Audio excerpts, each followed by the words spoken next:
जय माता दी। आप सभी को नवरात्रि के इस पावन पर्व की हार्दिक शुभकामनाएं। नवरात्रि केवल एक त्योहार नहीं बल्कि आस्था, शक्ति और भक्ति का महापर्व है।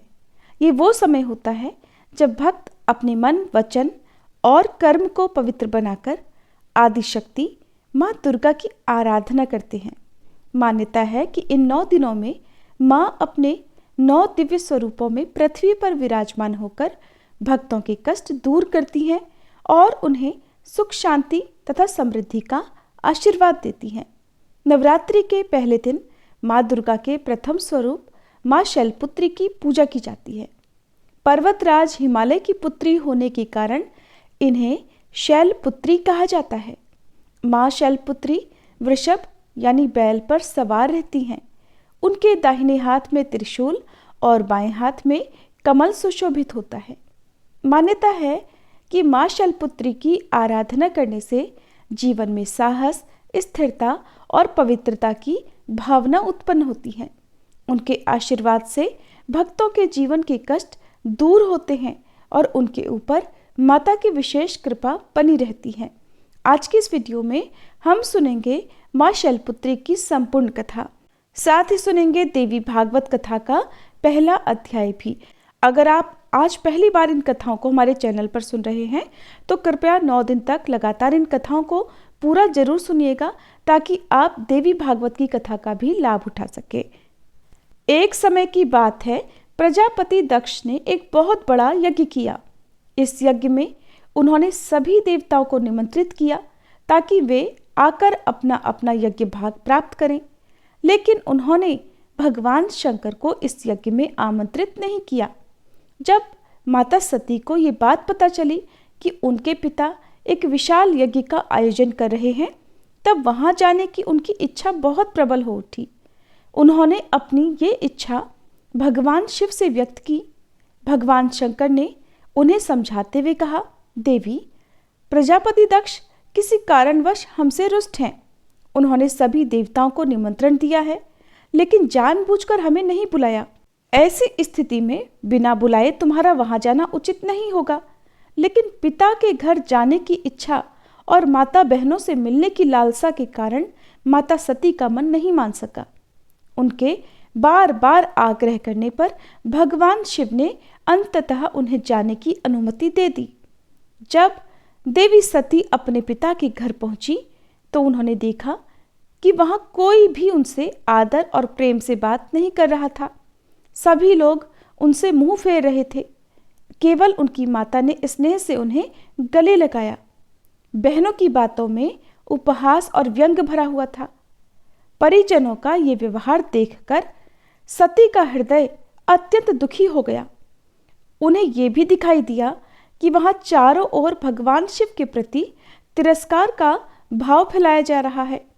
प्रजापति दक्ष ने भी भगवान शिव के लिए अपमानजनक शब्द कहे।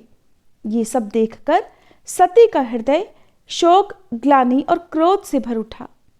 उन्होंने मन ही मन सोचा कि अपने पति की बात न मानकर मैंने यहाँ आकर बहुत बड़ी गलती की है और अपने पति का अपमान वे नहीं सहन कर सकी।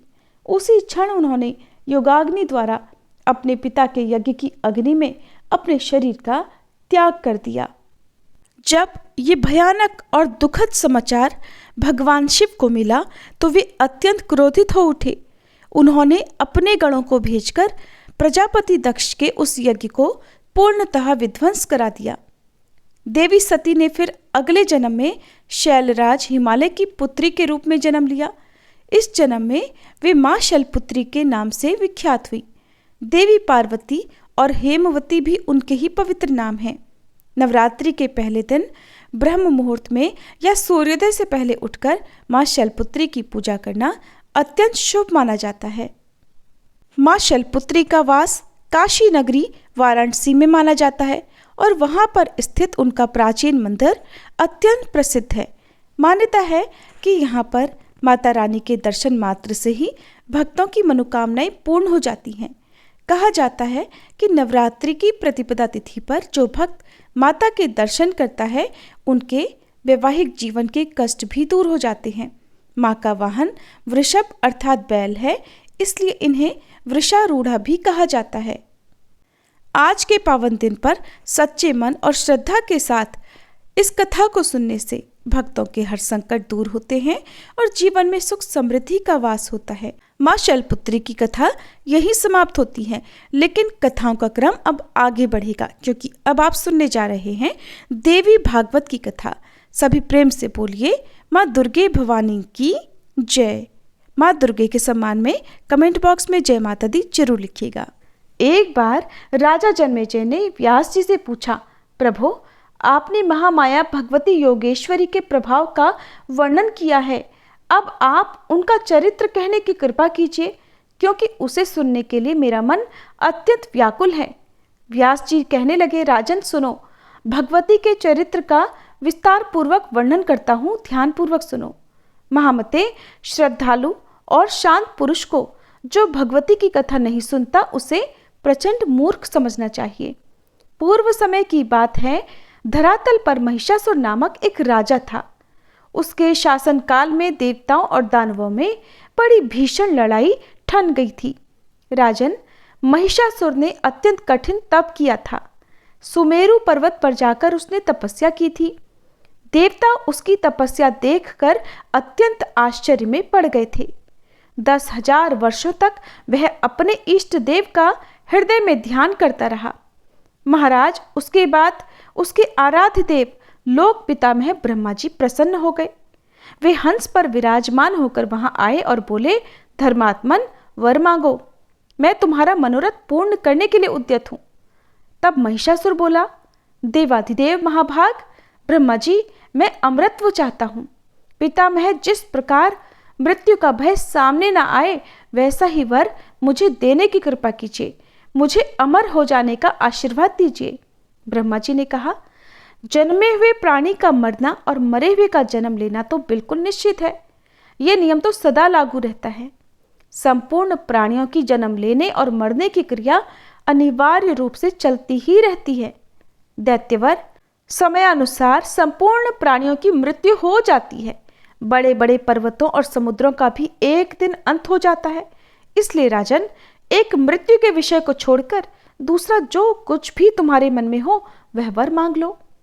महिषासुर बोला, पितामह, देवता, दैत्य और मानव, इनमें से किसी भी पुरुष से मेरी मृत्यु न हो, कोई स्त्री मुझे मारे। अतएव ब्रह्मा जी, स्त्री के हाथों मेरा मरण निश्चित करने की कृपा कीजिए। पर जो स्वयं अबला है वो भला मुझे मारने में समर्थ ही कैसे हो सकेगी? ब्रह्मा जी ने कहा, दैत्येंद्र, ठीक है, जब कभी भी स्त्री के हाथों ही तुम्हारा मरण निश्चित है। महाभाग महिषासुर, पुरुषों के हाथों तुम बिल्कुल भी नहीं मारे जा सकोगे। व्यास जी कहते हैं, इस प्रकार महिषासुर को वर देकर ब्रह्मा जी अपने आश्रम के लिए प्रस्थान कर गए और वह प्रतापी दैत्य महिषासुर भी प्रसन्नतापूर्वक अपने घर लौट गया। राजा जन्मेजय ने पूछा, हे प्रभु, महिषासुर किसका पुत्र था? उस महाबली दैत्य की उत्पत्ति कैसे हुई थी? एक महान आत्मा होते हुए उसे महिष का रूप कैसे मिल गया था? व्यास जी कहते हैं, महाराज, दनु के जगत प्रसिद्ध 2 पुत्र थे जिनके नाम थे रंभ और करंभ। उन दोनों की दानवों में बड़ी प्रतिष्ठा थी। महाराज, वे दोनों ही संतानहीन थे, इसलिए पुत्र होने के लिए कठिन तपस्या करने लगे। कई वर्षों तक उन्होंने कठिन तपस्या की। पंचनद के पावन जल में तपस्या आरंभ हुई। करंभ जल में डूबकर दुष्कर तप करने लगा और उधर रंभ प्रशस्त दूध वाले वट वृक्ष के नीचे गया और पंचाग्नि की व्यवस्था करके तपस्या में लीन हो गया। जब रंभ पंचाग्नि तापता हुआ साधन में तत्पर हो गया, तब उन दैत्यों की स्थिति का पता लगने पर शचीपति इंद्र महान दुखी हो गए। वे स्वयं पंचनद पहुंचे। एक ग्रह का वेश धारण करके उन्होंने जल में प्रवेश किया तथा तपस्या करते हुए करंभ के पैर पकड़ लिए। उनके इस प्रयास से दुराचारी करंभ की जीवन लीला समाप्त हो गई। इधर अपने भाई का मरण सुनकर रंभ के तो क्रोध की कोई सीमा ही नहीं रही। उसके मन में ऐसी इच्छा उत्पन्न हुई कि अपना मस्तक में काटकर अग्नि को भेंट कर दूं। अतः उसने सहसा बाएं हाथ से अपने सिर की चोटी पकड़ी और दाहिने हाथ में तीखी तलवार लेकर अपने मस्तक को अपने ही हाथों धड़ से अलग कर देना चाहा। इतने में ही उसे समझाने के लिए अग्निदेव प्रकट हो गए। अग्निदेव ने रंभ से कहा, दैत्य, तुम में बड़ी मूर्खता भरी हुई है, तभी तो अपना मस्तक काटने को तैयार हो गए हो। अब भला आत्महत्या जैसे अत्यंत अधम कर्म में तुम्हारी प्रवृत्ति कैसे हो गई? तुम्हारा कल्याण हो, मुझसे वर मांग लो, मन में जो भी इच्छा हो मांग सकते हो, शरीर का त्याग मत करो। यो प्राण त्याग करने से भी भला तुम्हारा कौन सा कार्य सिद्ध हो जाएगा? व्यास जी कहते हैं, अग्निदेव की वाणी बड़ी सरस थी। उसे सुनकर रंभ ने अपनी चोटी छोड़ दी और कहा, देवेश, यदि आप प्रसन्न हैं तो मुझे अभीष्ट वर देने की कृपा कीजिए। मैं त्रिलोकी पर विजय पाने वाला पुत्र चाहता हूं। मुझे ऐसा पुत्र चाहिए जिसके प्रयास से शत्रु की सेना प्राणों से हाथ धो बैठे। देवता, दानव या मानव कोई भी किसी भी प्रकार उसे पराजित न कर सके। वह अपनी इच्छा के अनुसार रूप धारण कर सके, उसमें अपार शक्ति हो, सब लोग उसके चरणों में मस्तक झुकाएं। तब अग्निदेव ने रंभ से कहा, बहुत ठीक, तुम्हारी अभिलाषा पूर्ण होगी। महाभाग, तुम्हें वैसा ही पुत्र प्राप्त होगा। अब आत्महत्या का विचार छोड़ दो। महाभाग रंभ, जिस सुंदरी भार्या पर तुम्हारा मन डिग जाए, उसी के गर्भ से महान पराक्रमी पुत्र तुम्हें प्राप्त होगा। व्यास जी कहते हैं, अग्निदेव का वचन चित्त को आह्लादित कर देने वाला था। उनकी बातें सुनकर दैत्यवर रंभ ने चरणों में मस्तक झुका दिया और वह अपने स्थान की ओर चल दिया। रंभ का स्थान संपूर्ण समृद्धियों से संपन्न था। वहां अनेकों यक्ष मौजूद थे। पशु भावपन्न राक्षस तो था ही, काम भाव से एक महिषी पर यानी भैंस पर उस दानवराज की दृष्टि पड़ गई। उस समय वह भैंस भी जवानी के मद में चूर थी। रंभ उसी पर आसक्त हो गया। होनी तो बड़ी प्रबल है, उसके वीर्य से वह महिषी गर्भवती हो गई। फिर एक समय की बात है, कोई एक दूसरा भैंसा भी उस पर टूट पड़ा। इसलिए उस भैंसों को मारने के लिए रंभ स्वयं सामने आ गया और उस पर झपटा। वह बलवान भैंसा कामांध था। उसने तुरंत अपने सींगों से रंभ पर चोट पहुंचानी शुरू कर दी। उसके सींग बड़े तीखे थे।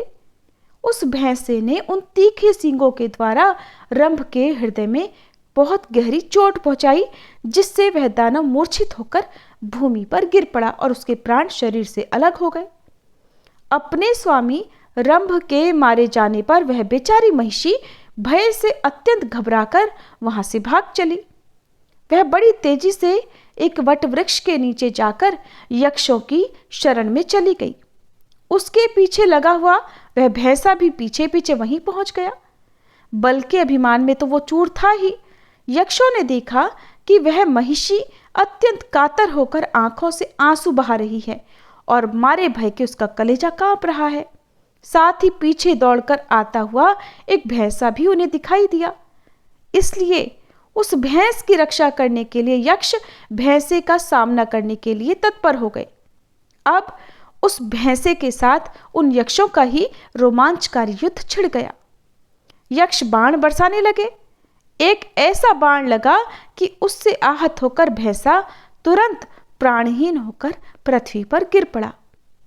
रंभ यक्षों का परम प्रेमी था, इसलिए उन्होंने उसके शव को लेकर दाह संस्कार करने के लिए चिता पर रख दिया। पति के मृत शरीर को चिता पर देखकर उस महिषी के मन में भी निश्चित विचार हो गया कि मैं भी पति के साथ ही सती हो जाऊं। यक्षों के रोकते रहने पर भी उसके विचार में कोई परिवर्तन नहीं हुआ और वह जलती हुई चिता में बैठ गई। उसने अपने प्रेमी पति को हृदय से चिपका लिया। उसी समय चिता के मध्य भाग से महाबली महिषासुर निकल आया। पुत्र पर कृपा करने वाला स्वयं रंभ भी एक दूसरा शरीर धारण करके रक्त बीज के रूप में चिता से निकला। यो महिषासुर और रक्तबीज इन दोनों की ही उत्पत्ति महाबली रंभ से ही हुई। इसके बाद मुख्य मुख्य दानव एकत्र हुए और उन्होंने महिषासुर को वहां की राजगद्दी पर अभिषिक्त कर दिया। राजन, महिषासुर देवताओं, दानवों और मानवों सबसे अवध्य था। महाराज, महान आत्मा महिषासुर के जन्म का तथा उसके वरदान का यही प्रसंग है। व्यास जी कहते हैं, इस प्रकार महिषासुर नाम से प्रसिद्ध वह दानव संपूर्ण जगत पर शासन करने लगा। वर पा जाने के कारण उस पराक्रमी दैत्य को अत्यंत अभिमान हो गया था।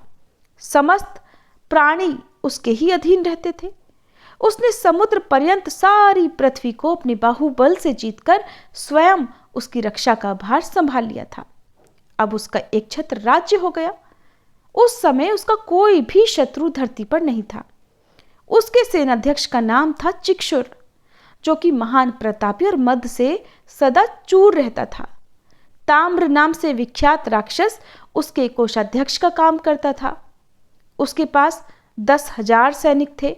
असिलोमा, उदर्क, विडाल, वाशकल, त्रिनेत्र और कालबंधक नाम से प्रसिद्ध संपत्तिशाली अन्य बहुत सारे नरेश थे। उनके पास प्रचुर सेना थी। समुद्र पर्यंत पृथ्वी पर प्राचीन काल से उनका ही राज्य था। उन सब ने महिषासुर को कर देना स्वीकार कर लिया। जो बलाभिमानी नरेश कर देने के पक्ष में नहीं थे, वे वीर धर्म के अनुसार युद्ध में काम आ गए। महाराज, ब्राह्मणों ने भी महिषासुर की अधीनता स्वीकार कर ली। यज्ञ में अब वे उस दानव को भी भाग देने लगे। अखिल भूमंडल में महिषासुर एक छत्र राज्य का उपभोग करने लगा। वरदान के अभिमान में चूर होकर उसने स्वर्ग पर विजय पाने का निश्चय किया। फिर तो उस दानवराज ने एक दूत को इंद्र के पास भी जाने की आज्ञा दे दी। उसने जल्दी ही संदेशवाहक दूत को पहले अपने पास बुलाया, फिर उससे कहा, वीर, तुम्हारा व्यवहार बहुत शुद्ध है। महाबाहो, आज तुम्हें ये दूत का काम करना होगा। तुम निर्भीक होकर स्वर्ग में इंद्र के पास जाओ और उससे मेरा ये संदेश कह दो। जाकर कहना कि देवराज इंद्र, स्वर्ग छोड़कर जहां भी जी चाहे वहां अभी चले जाओ, और अगर रहना है तो महामना महिषासुर के सेवक बनकर रह सकते हो। शचीपते, यदि तुम महाराज महिषासुर के शरणागत हो गए तो वे अवश्य तुम्हारी रक्षा करेंगे। इसलिए अच्छा है कि तुम उनकी शरण में चले जाओ, और अगर तुम्हें ये बात अस्वीकार हो तो शीघ्र युद्ध करने के लिए हाथ में वज्र उठा लो। बलसूदन, तुम तो पहले भी परास्त हो चुके हो और तुम्हारा पुरुषार्थ भी मुझे पता है। तुम्हारी शक्ति मुझसे छिपी हुई नहीं है। युद्ध करो या फिर जहां तुम्हारा मन माने वहां तत्काल चले जाओ। आज्ञानुसार दूत ने इंद्र के पास जाकर महिषासुर का संदेश उन्हें सुना दिया। व्यास जी कहते हैं, महाराज, उस अवसर पर दूत की बात सुनकर इंद्र की क्रोधाग्नि भभक उठी। फिर संभल कर मुस्कुराते हुए उन्होंने अपना वक्तव्य दूत के प्रति व्यक्त करना आरंभ किया। उन्होंने दूत से कहा, अरे प्रचंड मूर्ख, क्या मैं तुझे नहीं जानता जो तू अभिमान में चूर होकर यूं अनाप शनाप बक रहा है? अरे तेरे स्वामी को यह अभिमान का रोग हो गया है, इसलिए मैं उसका इलाज अवश्य करूंगा। फिर ऐसी व्यवस्था की जाएगी कि उसकी तो जड़ ही कट जाए। दूत, तू जा और मैं जो कुछ कहूं जाकर अपने स्वामी से कह दे। सदाचारी पुरुष दूतों पर कभी हाथ नहीं उठाते, इसलिए मैं तुझे छोड़ रहा हूं। और जा उससे कहना, अरे ओ भैंस के बच्चे, अगर तुझे युद्ध करने की इच्छा हो तो अभी सामने आ जा। अरे घोड़ों के दुश्मन, तेरा बल मुझे पता है। तेरी जड़ आकृति है, घास खाकर तो तू रहता है। तेरे सींगों का मैं सुंदर धनुष बनाऊंगा। तेरे सींगों में कुछ बल अवश्य है, जरूर मेरा धनुष सुदृढ़ होगा।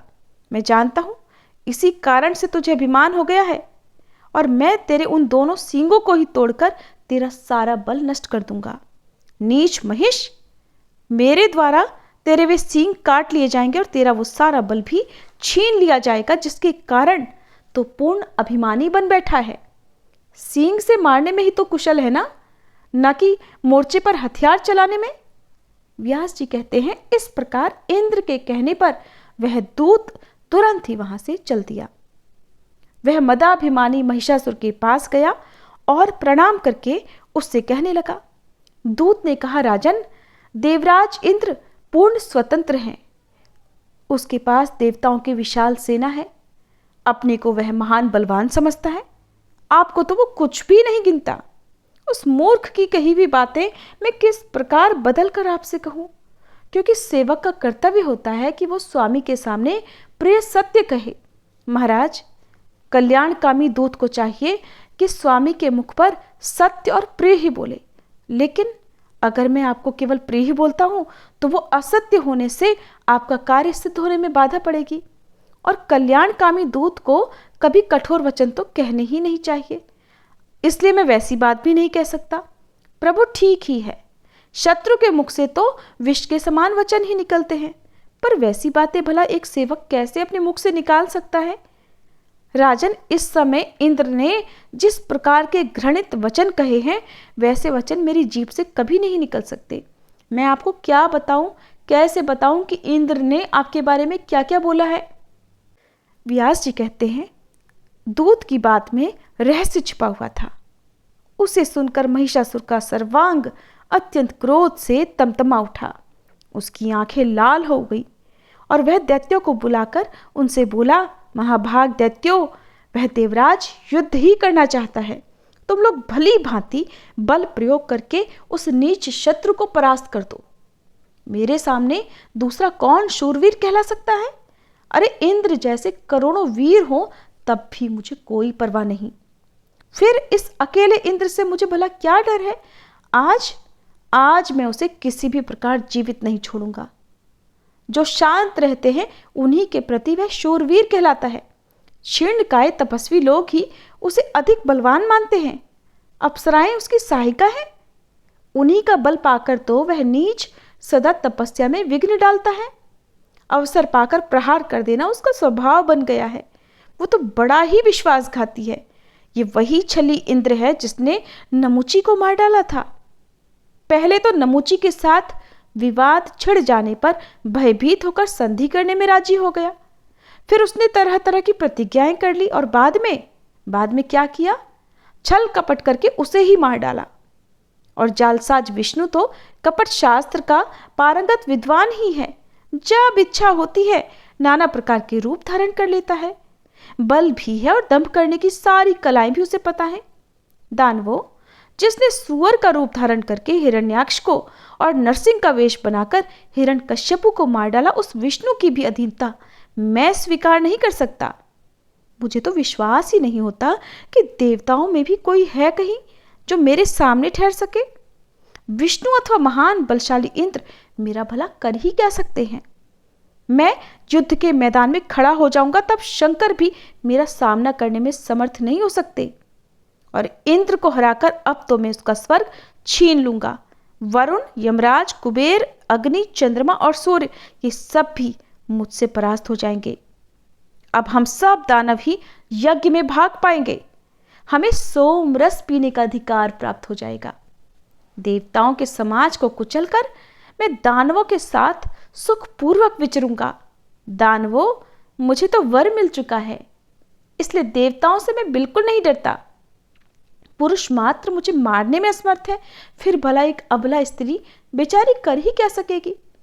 शीघ्रगामी दूतों, तुम्हारा परम कर्तव्य है पाताल एवं पर्वत आदि विभिन्न स्थानों से प्रधान प्रधान दानवों को बुला कर लाओ और उन्हें मेरी सेना के अध्यक्ष बना दो। दानवों, सभी देवताओं को जीतने के लिए मैं अकेला ही काफी हूं।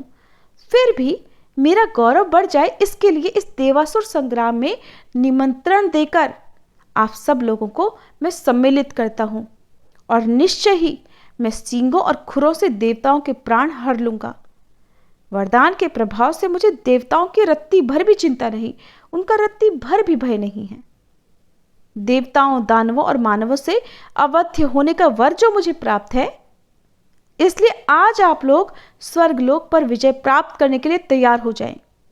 दैत्यों, स्वर्ग पर अधिकार प्राप्त करके अब मैं नंदनवन में विहार करूंगा और मेरे इस उद्योग से तुम्हें भी तो पारिजात के सुंदर सुंदर पुष्प सूंघने को मिलेंगे। अरे देवांगनाएं तुम्हारी सेवा करेंगी, कामधेनु गौ का दूध पीने को मिलेगा और अमृत पीकर तुम लोग भी आनंद का अनुभव करोगे। दिव्य गंधर्व नाच और गाकर तुम्हारे चित्त को आह्लादित करेंगे।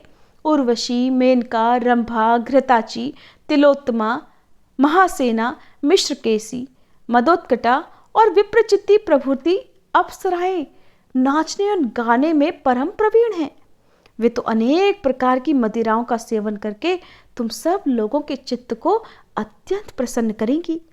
इसलिए देवताओं के साथ संग्राम करने के लिए स्वर्गलोक में चलना सबको सम्मत हो तो आज ही सभी तैयार हो जाएं।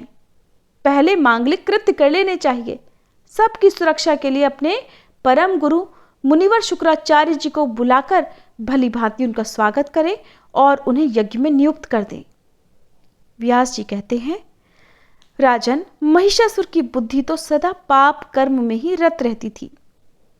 दैत्यों को इस तरह आदेश देकर वह तुरंत अपने महल में चला गया। उस समय उसके मुख पर प्रसन्नता के चिन्ह झलक रहे थे।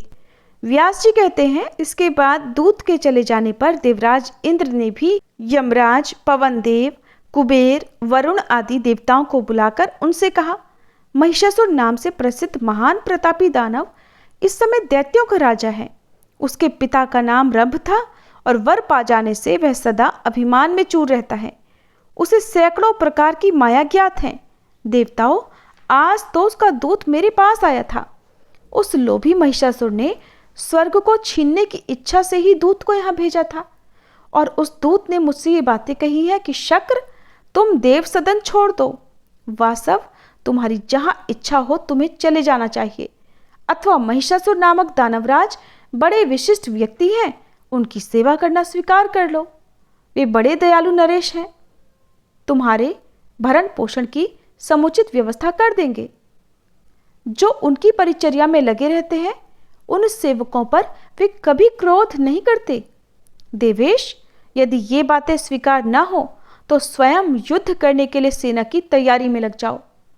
मेरे वहां जाने पर दानवराज महिषासुर तुरंत तुम पर चढ़ाई कर देंगे। सुरवरो, महिषासुर महान नीच प्रकृति का दानव है। उसका दूत मुझसे इस प्रकार की बातें कहकर चला गया है। इसलिए अब हम लोगों को क्या करना चाहिए, इस विषय पर आप लोग विचार कीजिए। देवताओं, बलवान पुरुष को चाहिए कि किसी भी दुर्बल शत्रु की उपेक्षा कभी ना करे और खास तौर पर जो अपने बल का अभिमान रखते हो, उन बलशाली पुरुषों को तो सदा ही उद्योगी बने रहना चाहिए। बुद्धि और बल के अनुसार निरंतर यत्न में लगे रहना चाहिए। हार और जीत तो प्रारब्ध के अधीन है, उसको कोई टाल नहीं सकता। इस समय उससे मैत्री कर लेना भी ठीक नहीं, क्योंकि महिषासुर दुष्ट है। उसके मित्र बन जाने पर भी कोई प्रयोजन सिद्ध नहीं हो सकता। आप लोग उत्तम विचारशील हैं, इसलिए इस विषय पर आप सभी बार बार विचार कीजिए। अचानक से उस पर चढ़ाई कर दी जाए ये भी ठीक नहीं।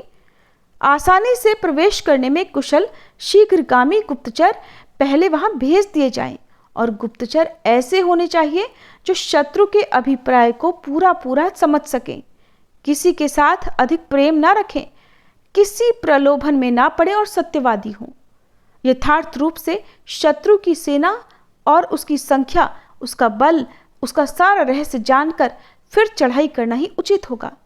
उसकी सेना में कितने कैसे वीर हैं, गुप्तचर उनकी संख्या आदि का पूर्ण ज्ञान प्राप्त करके शीघ्रतापूर्वक लौट आए।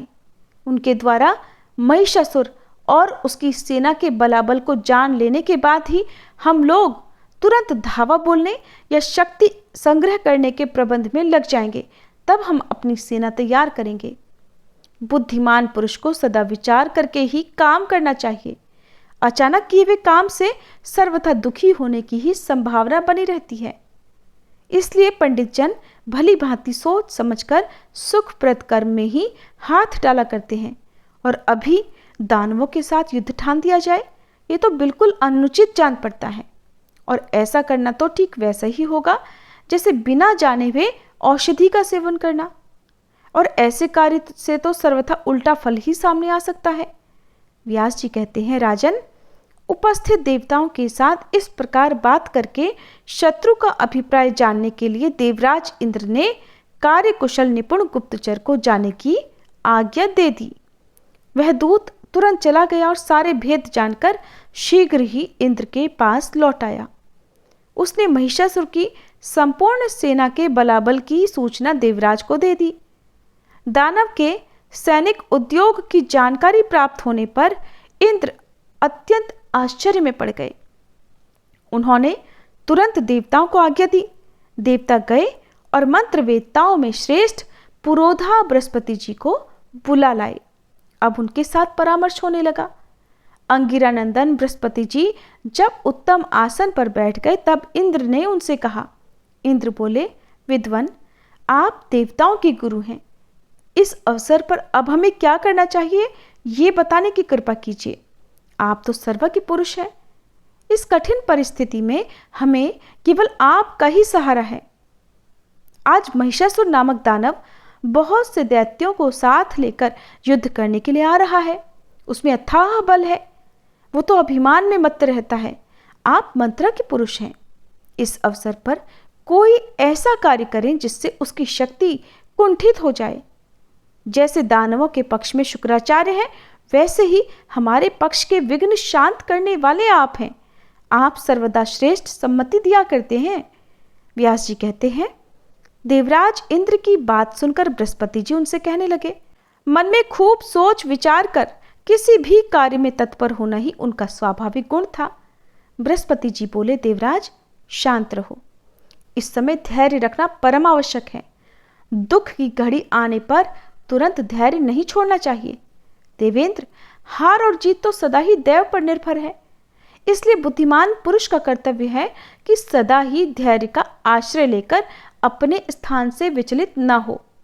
शतक्रतो होनी तो होकर ही रहती है, इस बात पर पूरी आस्था रखनी चाहिए।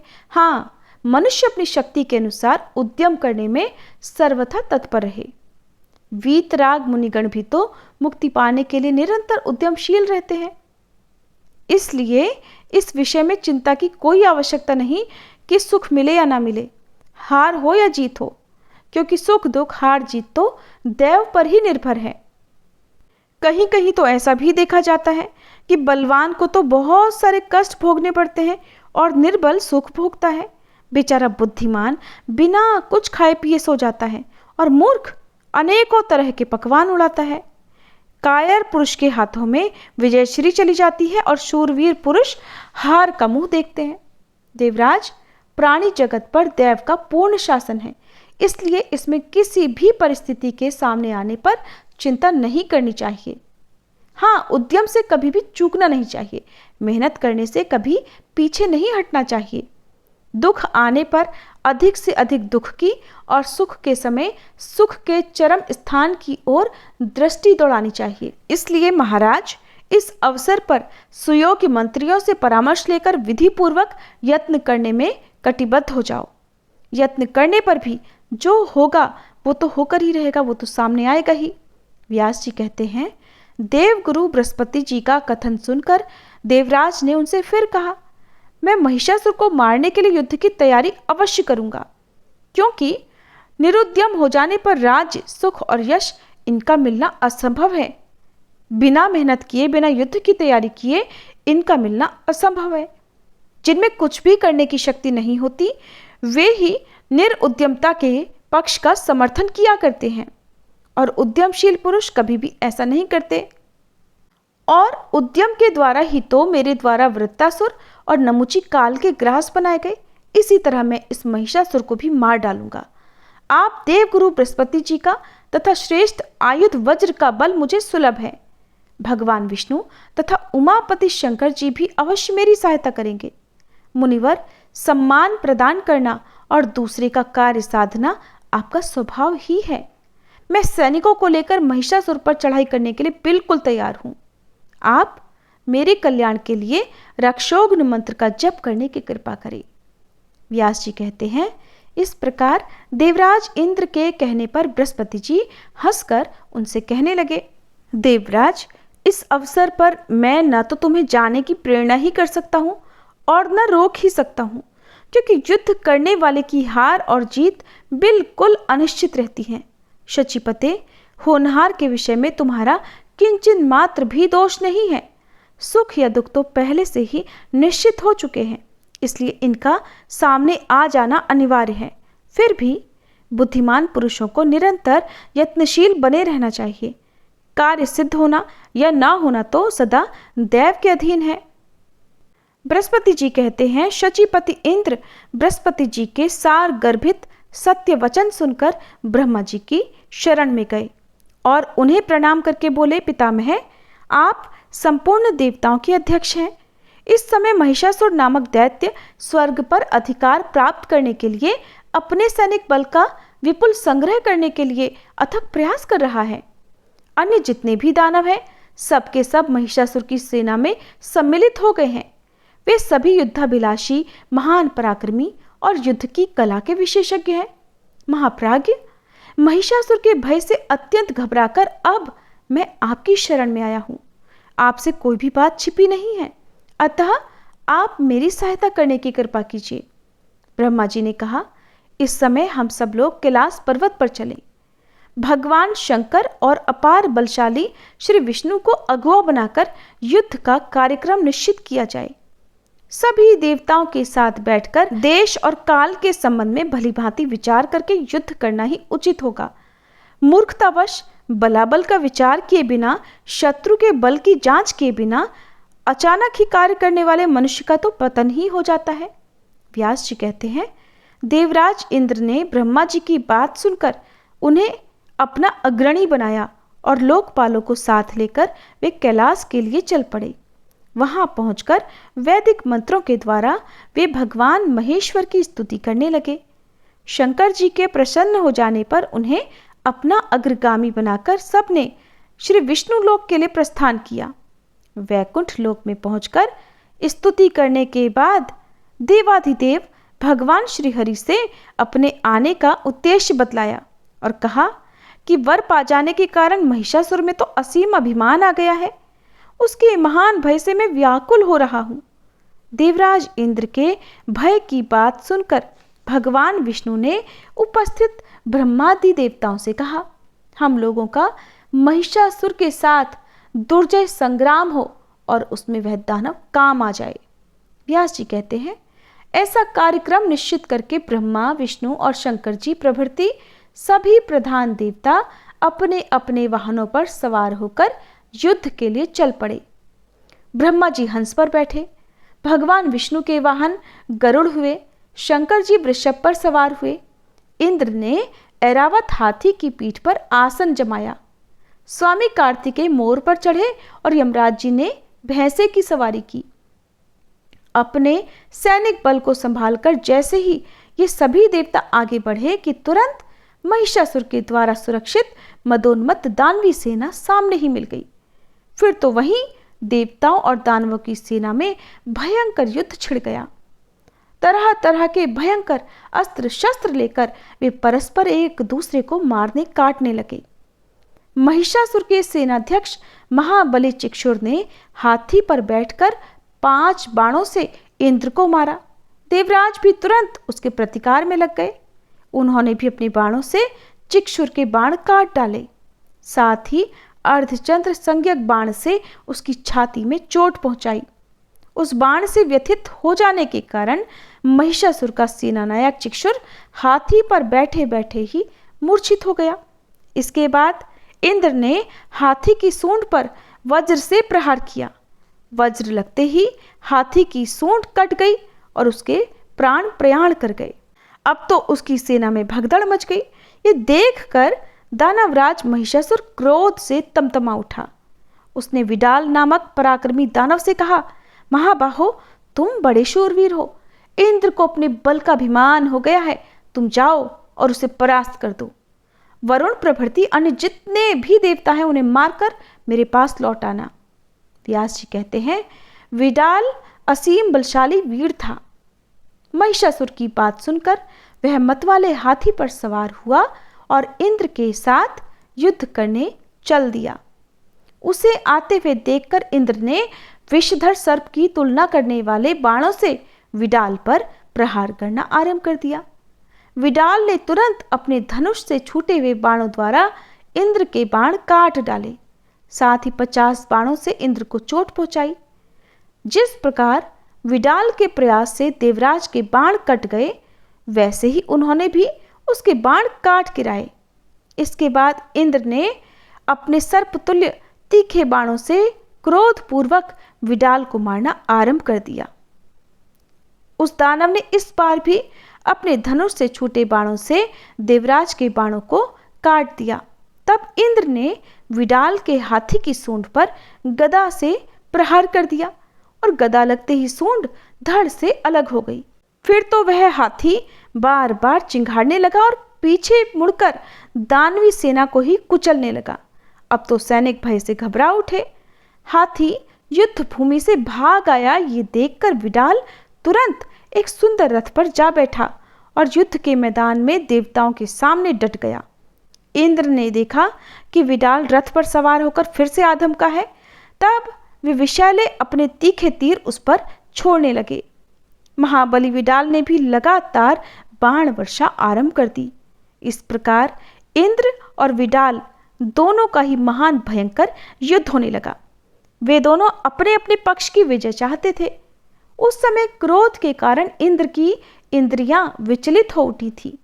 उन्होंने विडाल को विशेष बलवान देखकर जयंत को अपना अग्रणी बनाया और वे दानव के साथ लड़ने लगे। जयंत ने अपने चमकीले 5 बाण धनुष पर चढ़ाकर बलपूर्वक खींचे और उनसे मतवाले विडाल की छाती में गहरी चोट पहुंचाई। बाणों के लगते ही विडाल गिरने लगा। इतने में उसके सारथी ने उसे रथ पर संभाल लिया और तुरंत रथ लेकर वह युद्ध भूमि से बाहर निकल गया। विडाल के मूर्छित होकर सम्रांगण से चले जाने पर देवसेना में विजय घोषणा आरंभ हो गई। विजय के धौंसे बजने लगे।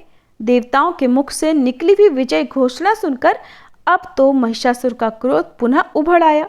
उसी क्षण शत्रु के अभिमान को चूर्ण करने वाले ताम्र नामक दानव को उसने भेज दिया और आज्ञा पाकर ताम्र बहुत से सैनिकों के साथ युद्ध के मैदान में आया और इस तरह से बाणों की वर्षा करने लगा मानो मेघ समुद्र में जल उड़ेल रहे हों। उस समय वरुण पाश लेकर तथा यमराज जी दंड हाथों में लिए हुए भैंसे पर सवार होकर दानवी सेना पर टूट पड़े। फिर तो देवता और दानव दोनों में ही रोमांचकारी युद्ध छिड़ गया। यमराज के द्वारा फेंके हुए दंड से महाबाहु ताम्र घायल हो गया। फिर भी युद्ध भूमि से उसके पैर एक कदम भी पीछे नहीं हटे। युद्ध के मैदान में डटे रहकर ही उसने वेग पूर्वक धनुष खींचा और तीखे बाणों का प्रयोग करके इंद्र आदि देवताओं को मारना आरंभ कर दिया। देवताओं को भी असीम क्रोध हो आया। वे अपने दिव्य बाणों से दानवों को मारने और ठहरो ठहरो कहकर गरजने लगे। उनकी मार पड़ने पर ताम्र युद्ध भूमि में ही मूर्छित हो गया और दानव सैनिक बड़े जोर से हाहाकार मचाने लगे। भय से उन सब का हृदय थर्रा उठा। जय माता दी। आज की कथा में बस इतना ही। इसके आगे का वृत्तांत आप सभी कल माँ ब्रह्मचारिणी की कथा के साथ सुनिएगा। अब सुनिए माँ दुर्गा की आरती। जय अम्बे गौरी मैया जय श्यामा गौरी, तुमको निश दिन ध्यावत मैया जी को सब दिन मनावत, हरि ब्रह्मा शिवरी जय अम्बे गौरी।